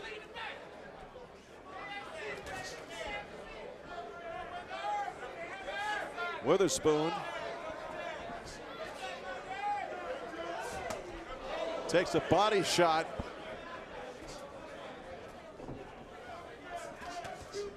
Another body shot there. Lincoln Luke working off the jab. Chaz Witherspoon very patient right now, not rushing things. And you know, young guy like that, John, not a lot of experience, but he is immense. He's a graduate of St. Joe's, so this is your thinking man's fighter with a big left hand, and that rocks the big man Luke back. These are both big guys in the ring, but you see Witherspoon trying to apply some science to this. Witherspoon working behind that jab, just misses the right hand, and Lincoln Luke misses wildly with his own right.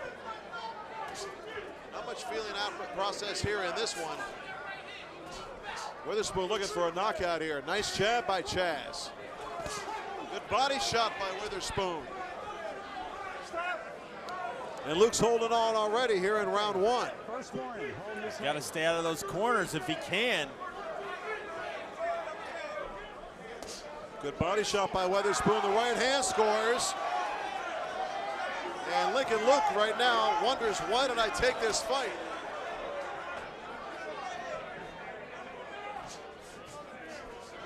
A nice right hand by Luke, connected on Witherspoon's chin. Nice jab that time by Luke. That was a terrific jab. Well, Luke is a big man. Might not have the most beautiful body in the world, but I think he decided, though, I better fight back, otherwise I'm not getting out of his first round. he's doing a good job. He's battling back. Yeah, he did not want the pace of this fight to take on what it did, but he's got to fight back. His body shot by Luke. And you know, he's a big man, and he needs to use that weight to his advantage as the first round comes to a close.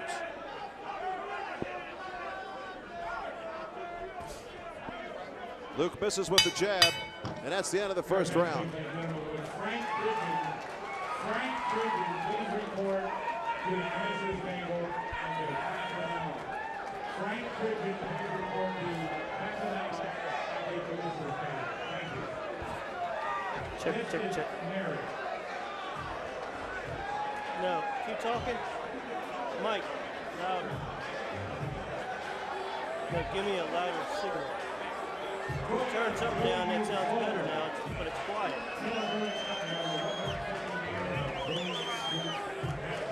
All right, leave it there.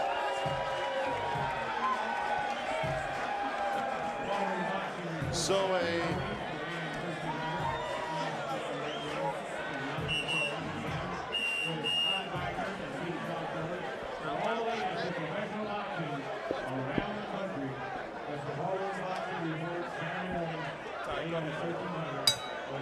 So here we go, round 2 underway. Chaz Witherspoon and Lincoln Luke. John Scheinman, how'd you have the first round score? Well, Luke almost looked like he was going to almost go out there in the first minute and a half, Larry. I have Witherspoon ahead 10-9, and being a pharmaceutical marketing major, maybe he could sell Luke some smelling salts, because he seems to really be putting a hurting on him. Chaz Witherspoon wants to put some heat on Luke here at the start of round 2. See if the big man can take it. Big looping right hand by Lincoln Luke. Off the gloves, though, of Chaz Witherspoon. You see this fight going to distance, Larry? I don't see how it goes the distance, but you never know. And Chaz Witherspoon is very within himself right now. Very methodical in what he's doing. Good jab there by Chaz Witherspoon. Man, he's picking his spots nicely. Break. Well, look at Lincoln Luke. His mouth is wide open. Oh, man, you can feel that body shot over here. That really hurt Luke. I don't know if he can hang in. One more to the body, and he's done. Oh, he's grabbing on. He's just trying to hold on here. He's in trouble, and Witherspoon knows it. Step back. Take a step back. Couple more body shots by Witherspoon, and this fight could be over. Leaping left hand scores. And Witherspoon needs one good body shot. Look at Lincoln Luke. He's about to go down. Another combination. Well, the ropes held him up there. He would have been down there. Crowd digging it. Big right hand by Chaz Witherspoon. And Luke is down to a knee. 1, 3, 4, 5. Will he get up? If he's smart, he doesn't. 9. Oh, he's courageous. Just gets up at the count of 9. Courageous. He doesn't want to continue. And Bill Holmes makes the right call. Oh, that'll be a suspension. Can't touch the referee. Fight is over. He touched him again. It's over. I tell you what, you don't mess with the guys from Ballroom Boxing. All the black shirts are in the ring. And Chaz Witherspoon wants to continue, but Lincoln Luke needs to quit. It is over for him, no doubt about that. And you wonder why he wasn't that animated during the fight. I mean, he was reeling around. What's he doing? He's doing walking a line like he's, you know, like what they would test you if you're in your car. Can you walk a straight line? Are you okay? Do you have your senses? He's showing everybody that I'm okay. Well, the stoppage comes at the right moment, in my opinion, John. I don't think it would have been any different, Larry. I think Witherspoon would have gone in and hurt him and finished the job. I think the damage was already inflicted at that point. And, wow, it was a wild fight while it lasted. You see Luke getting rocked there as Witherspoon holds his right hand as Bill Holmes starts counting. And Luke did get up just to beat the count of 10. Just got there in time, John. Yeah. Here's further action earlier action in the second round. Luke against the ropes, misses with the wild right hand as you see Witherspoon cuff him with the right. But Witherspoon landed, really, Larry, began with those jabs. I mean, that broke down Luke. And then Witherspoon, those thudding right hands. And Witherspoon's a terrific boxer. He really is. He's a lot like his cousin Tim. A little more offensive, though. Here's what happened after the fight.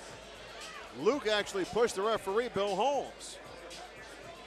Well, he had certainly put his hands on him. No, hey, he pushed him. Yeah, there's he pushed the push. him. Hands first, then he shoved them. There's no purpose for that. There's no room for that in boxing, no doubt about that. So Chaz Witherspoon gets the victory. Pat O'Malley will make it official. Your attention, please, ladies and gentlemen. Referee Bill Holmes stops the contest at 2 minutes of round 2, and the winner is Chaz Witherspoon.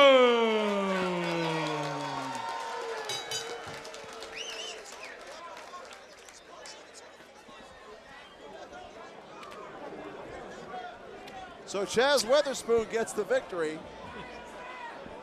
And still Lincoln Luke disappointed. Chaz Witherspoon, hey, he did what he had to do. What I like about Witherspoon was, you know, the referee always tells you protect yourself at all times. After the fight was called to a halt and Luke pushed the referee, Bill Holmes, aside, he took a step towards Witherspoon, not really to confront him, but as soon as Witherspoon saw him moving in his directions, he put his gloves up like, I'm going to protect myself. This guy may decide to fight me here. So Chaz Witherspoon is the winner. And he is standing by with John Scheinman. John Scheinman, take it away. Can they turn the music down? Thank you. Well, Chaz, pretty methodical breakdown. You just seem to march him around the ring and beat him up. I mean, anything unusual happen in there?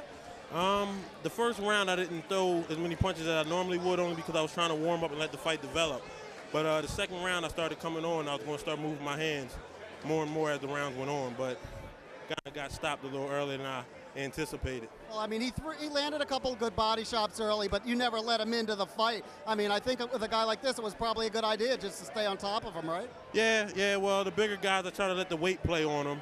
And I know I'm in excellent condition, so I kind of try to test their conditioning and push them a little harder than they want to be pushed in the early rounds. But oftentimes a guy who I think he outweighed you by 45 pounds, I mean, wouldn't he normally use his weight on you? Yeah, when he leaned on me the one time in the corner, I definitely felt his weight, but I didn't plan on letting him do that too often. 8-0 now. Pretty good record, pretty good start. Are you looking to move up in competition, you know, above level, this guy's level, or are there still things you need to learn before you step up maybe into 8s and 10s?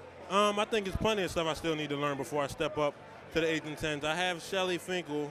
He's a very good manager. He knows when it's time for me to step up the competition, but I definitely know that right now I'm getting journeyman, and I don't get above myself. I know I'm blessed to be winning the fights I'm winning, and I know eventually we're going to have to step it up, and I'm going to have to pass them tests. How do you keep your confidence, and not your confidence, how do you keep your focus and your readiness when you're facing a guy that you know like this that you're supposed to beat? Well, I'm grounded in the Lord, and I'm grounded in family, so I'm a realist also. And when I see the man's record, I know what it is. They're bringing me along slow, and they're moving me the right way. And I mean, when it's time for me to pass my test, hopefully I do pass the test. If it's in the Lord's will, I'll pass the test, and we'll go on and fight for a championship sometime. Chaz Witherspoon passing this test, flying colors. He's 8-0 now, and he's undefeated in the ballroom. Earlier on, called this home away from home. Well, I don't know if you're going to get a room here, but you are making it a home. Officially make this my second home. Second home. Scott Wagner, take note. Chris Mitnorf, take note. Back to ringside. All right, we're a very intelligent guy, Chaz Witherspoon. You talk about him being a college graduate, and it shows. You know what? If we only had more guys like Chaz Witherspoon in boxing, it would soar to the top again. More ballroom boxing coming your way after a timeout.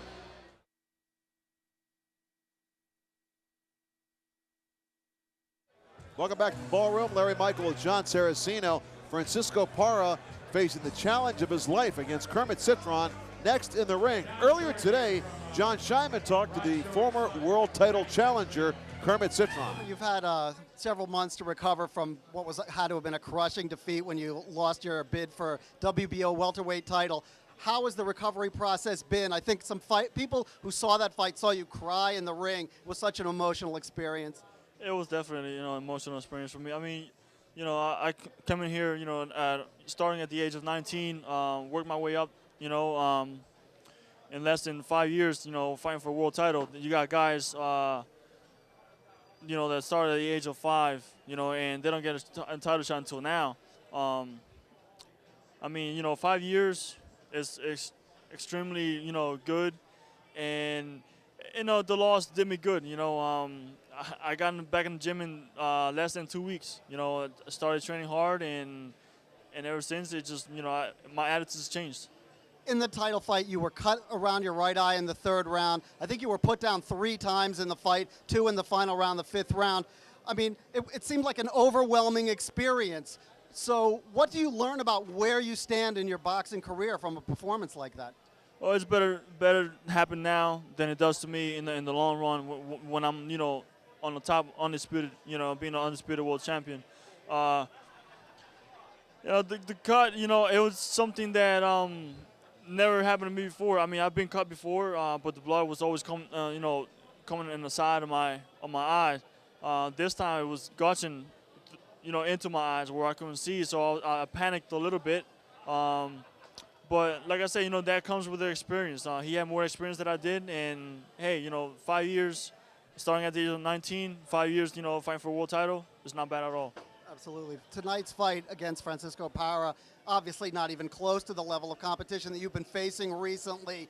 What does this do for your career to get in a ring with a guy who's, pretty much a journeyman type fighter? Hey, you never know. This type of guys like this. Right. I don't want to belittle him. Exactly. But I take my fights like it's a world title. I train hard. Sparring 12 to 16 rounds. And hey, I'm ready for the fight. Is a comeback to world title status a methodical thing, or are you ready, please get me another, championship fight right now? Or do you realize, hey, I've got to come down from Vegas and Atlantic City and the big shows, and I guess you were in Texas, and, work my way up through these club shows again? Or, do you feel like you're sitting right there on a title shot? I'm still ranked number 6 in the world. There's no pressure. I'm still young in this, sport. I'm learning. Learned a lot, and I'm just gonna take it, a fight at a time. Get back on top again. Should we expect you to unleash your power tonight, or you think you'll be tentative out there? Nah, I'll be, I'm gonna be, boxing and doing it the smart way, and if a knockout comes, and it comes. Thanks, Kermit. Best of luck tonight. Thank you. Let's go back to ringside. Well, there he is, Kermit Cintron, his first trip back to the squared circle since losing his only world championship opportunity to Antonio Margarito. And boy, you wonder what's going through his head right now, John Scheinman. Well, he seemed very confident this afternoon, but it took him a while to regroup. It was a crushing loss, Larry. He was crying in the ring after he lost to Margarito. There were such high hopes for him after he scored the big win over Teddy Reed that vaunted him to the title. But, this is an excellent stepping stone back into the title contention against the journeyman. John, we talked about mental scars from that. Right now, how could that be a factor? Because the moment of truth has arrived for Kermit Cintron. The reality is it's probably not much of a factor. This is a fight that you got to get back in the groove, and you're not usually overmatched, so it should be a fight that he could come out well in. Pat O'Malley with the introductions. Your attention, please, ladies and gentlemen. The Maryland State Athletic Commission Chairman David J. Norman, Executive Director Patrick Piniella, the commissioners at ringside, Bill McCaffrey, Ray Dow Jr., and the newest commissioner, Lenny Moore, the National Football League Hall of Famer. Secretary of Maryland Department Labor and Licensing and Regulation, Dr. James D. Fielder Jr., Ballroom Boxing promoters Scott and Michael J. Wagner, matchmaker Chris Middendorf. Together they present this 8-round bout in the welterweight division. Your physicians at ringside are Dr. Douglas Frankel, Dr. Ian Weiner, and Chief Physician and Neurologist Dr. John Stiller, MD. The State Athletic Commission Counsel is Bruce C. Spiesler. Your timekeeper is dependable Don Risher on his 44th birthday. And the scorekeeper is Joe Giordano. And the man in charge when this 8-round bout in the welterweight division commences is Gary Campaneschi. And if a decision is necessary, it will be rendered by the judges at ringside, Kenny Chevalier, Bill Holmes, and Malik Waleed. Now let's meet the combatants for this ballroom brawl, ladies and gentlemen. This is the main event. Introducing the boxers. First to my right, out of the blue corner, wearing the black and white trunks. He weighed in at 148 1/4 pounds. He comes to us from Tijuana, Mexico. His record, 12-5, 10 via the KO. Please welcome to the ballroom, Francisco Guerrero Parra. To my left, out of the red corner, wearing the patriotic red, white, and blue trunks. He weighed in at 146 1/4 pounds. He comes to us from Puerto Rico, now residing in Reading, Pennsylvania. His record, 24-1, 22 via the KO. Please welcome to the ballroom, Kermit, the Killer Cintron. Well, no doubt about it. We've seen a lot of big names here in the ballroom. Kermit Cintron, one of the biggest ones of all. John Scheinman with the matchup. Well, they're pretty even, except Cintron a little bit taller, 5 inches taller. You know, one of the interesting things you might want to look at, Larry, is Cintron offered 2 scholarships for wrestling. He knows how to physically control opponents. So he's not only a power puncher, but he's very strong inside. That's something to watch, as he probably will manhandle Parra. Well, I take a look at Parra, and the legs already look a little wobbly. He might be psyched out, and this could be a very quick finish. We'll see. Kermit Cintron sporting some new tats. Boy, he is ripped, Cintron. Woo. Well, we've had him on the Ballroom Boxing Series before, but outside the friendly confines of Michael's 8th Avenue, we had him up in Harrisburg, Pennsylvania at the Zembo Temple. And Leon Pearson put on a pretty good show in challenging Cintron that night. Cintron coming off the only loss of his pro career.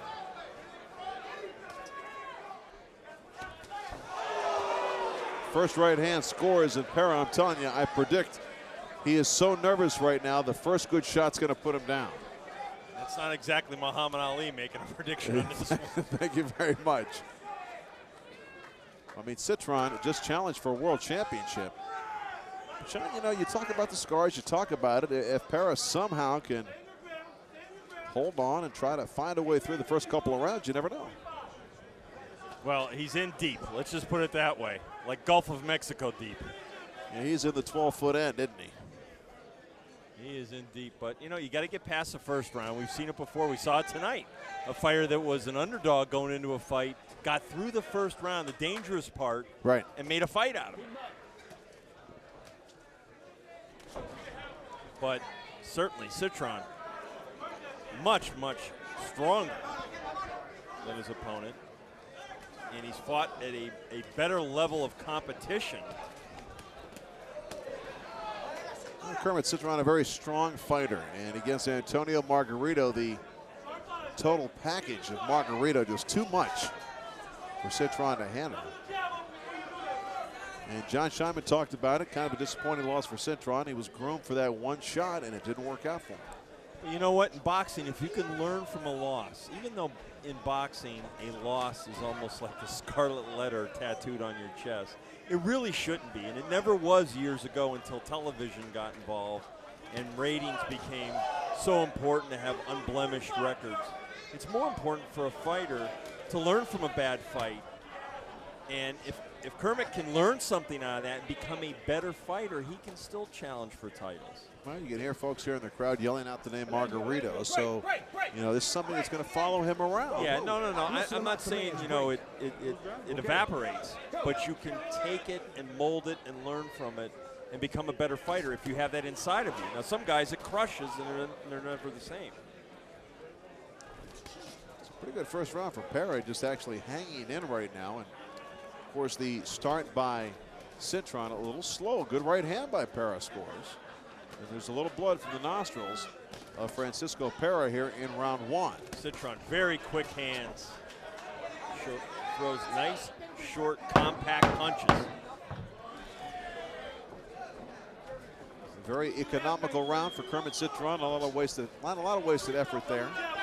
And that's the end of the first.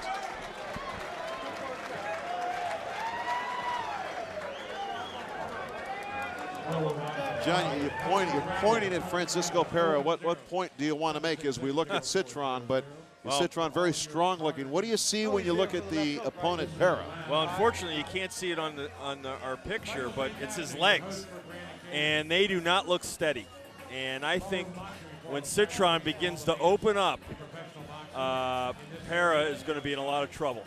I don't know if he's got the legs underneath him to withstand those kind of punches. John Scheinman, how'd you score the first round? A rather uneventful round. Well, 10-9 for Cintron, and not really a lot happened. And, you know, you could even give it even up if you wanted to. Not much to go on, but you can sense the presence. Cintron has tremendous balance. You can see that he's, you know, he's really about himself in the ring. And as, you know, both of you said, Parra looks very shaky on his legs. It really does. I don't know if that's nerves or whether it's just lack of training, but we'll see. He's fought almost exclusively in Mexico, correct? Yes, correct? he has. Yeah. Last time out, he lost in Las Vegas. Before that, yeah, only in Mexico. Yeah. Of course, Mexican fighters are renowned to be very tough guys normally. So you know he's probably been in some real fights, and that would put him in good stead with a guy like Cintron. He was knocked out twice early on in his career, but he did steady himself, and even though he continued to lose a lot of his fights, he began to go the distance. So he did develop himself as a fighter. It's just, you know, this is a world-class guy in front of him. Totally different story. A little scrape on the left cheek of Kermit Cintron. Almost looks like it came from a scrape from the tape on the gloves almost, not from a punch. Well, you see how poised Cintron is, just taking his time, trying to break down his opponent, and I think he probably has him where he wants him. Big right hand rocks the world of Parra. Parra very red around the face right now, getting tattooed by Cintron early in this fight. This fight scheduled for 8 rounds tonight here in the ballroom.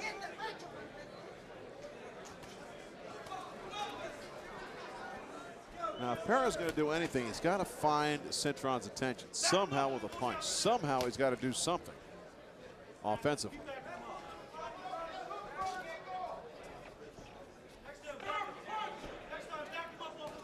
You know, last time we saw Cintron at the Zembo Temple, he was an up-and-coming young prospect, and what we saw that night really evolved into a world title opportunity.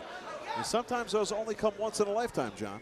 This is true. It's funny you bring that up because I was actually thinking about that, how much he's developed as a fighter. We saw a lot of potential that night up in Pennsylvania, but he really has developed as a fighter with a full complement of offense and defensive tactics and maneuvers. But you're right. Sometimes you don't get a second chance at the title. John, of course, you remember every trip home to your native state, Pennsylvania, the Penn State Flash himself, the Nittany Lion, John Saraceno, so proud of his football team right now. And I know there's at least one more of us in the arena tonight because Lenny Moore, who is in the Pro Football Hall of Fame and was quite an athlete and running back at Penn State and later in the NFL, is here, and he is a new member of the Maryland Athletic Commission. Overhand right by Cintron. Parra just trying to hang in against the heavy-handed Kermit Cintron. The end of round 2.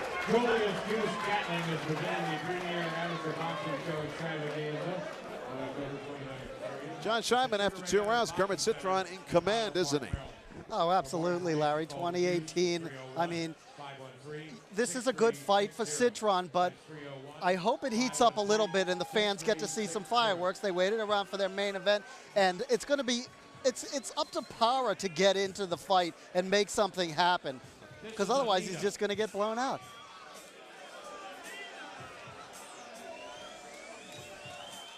Well, I really believe that Cintron can end the fight when he wants to. I think if he is determined to step up his attack, I think Parra's in real trouble. Now, will it be the 3rd round? I don't know.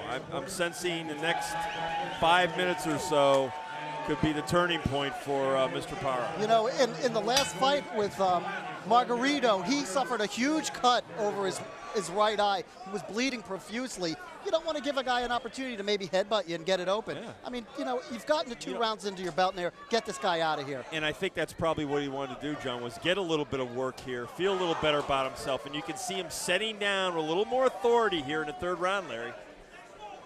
Round 3 underway. This fight scheduled for 8 rounds tonight. Good right hand by Cintron. As we mentioned, Kermit Cintron coming off his World Championship opportunity, starting slow here, but right here in round 3, it looks like he says, well, you know what? It's time for me to do what I came here to do, and that's put out Parra. I'll be surprised if Parra survives this round. He might, but I'll be surprised. And I agree with John. I don't think you fool around in professional boxing. Too many bad things can happen. And if you got a chance to get a guy out of there and the blood really collecting in the mouth of Parra now, you get him out of there if you can. I'll be interested to hear what Cintron has to say about nerves coming into this fight, considering what he has come off of. World Championship opportunity. Well, Cintron just needs to throw one uppercut, and I'm telling you, Parra, a lot of blood coming from his mouth, Sean. He's getting to swallow some of that blood that doesn't do you any good, that's for sure. Unless you're a vampire. That's the line of the night, John Saraceno. Very good. Oh, my goodness. Oh, good shot by Cintron, and down goes Parra, and down goes Cintron as well as the takedown by Parra. And Parra's legs have been unsteady from round 1 on. And we'll see if Cintron can finish this one. A timeout taken by referee Gary Campaneschi. And he asked the referee the doctor to come up and check out Parra, who's okay. He's going to continue with that blood from the mouth. He's got a cut on the inside of the mouth.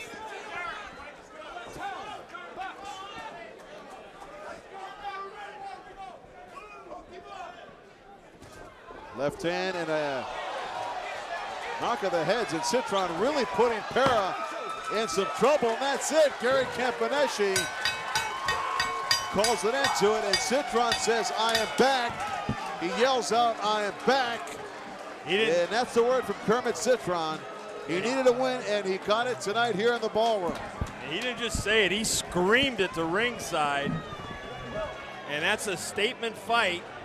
Obviously, let's face it, Francisco Parra was way overmatched tonight against a world-type contender, Kermit Cintron. But Cintron did what he had to do.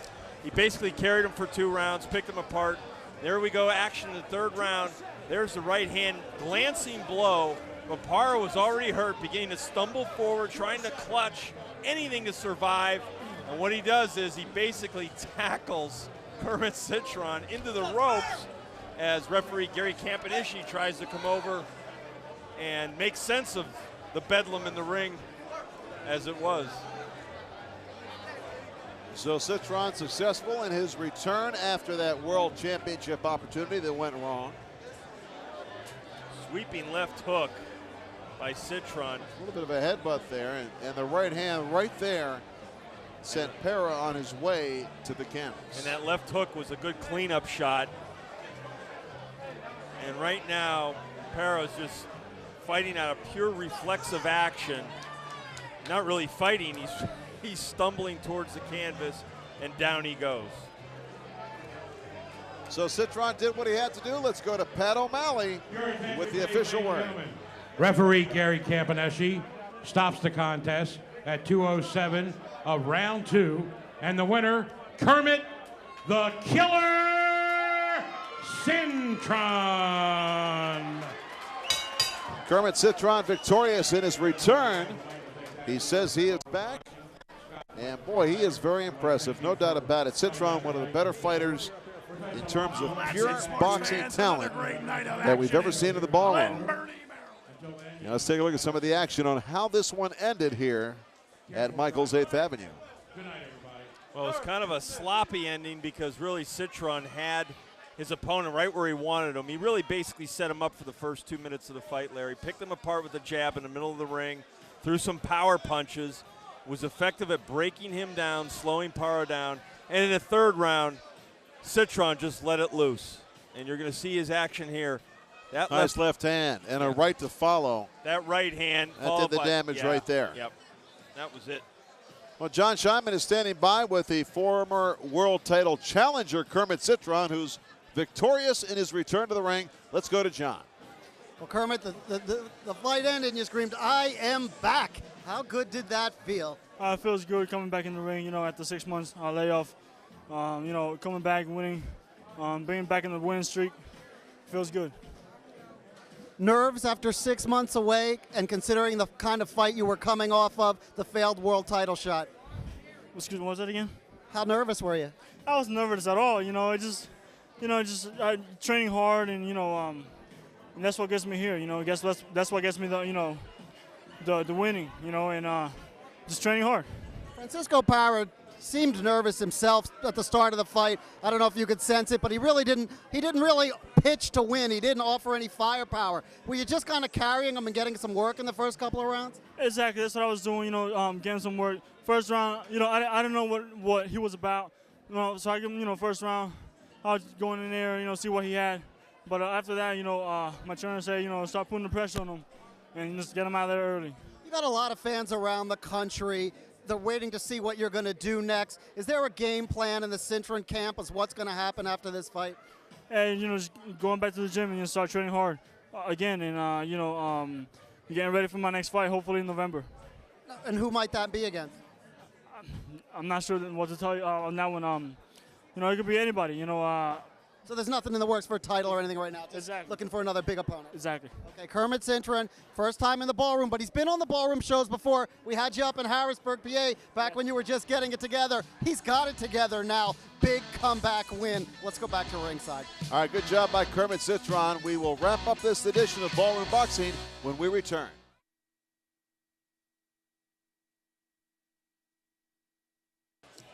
Welcome back to Ballroom Boxing. Final word on Kermit Cintron. Can he get back to title contention? I think it was an impressive victory, but he's got a long way to go to get back up to that #1 contender level. He's got to fight better fighters than he fought tonight. He took the first step, though, Larry. For John Saraceno and John Scheinman, I'm Larry Michael. We'll catch you next time for Ballroom Boxing.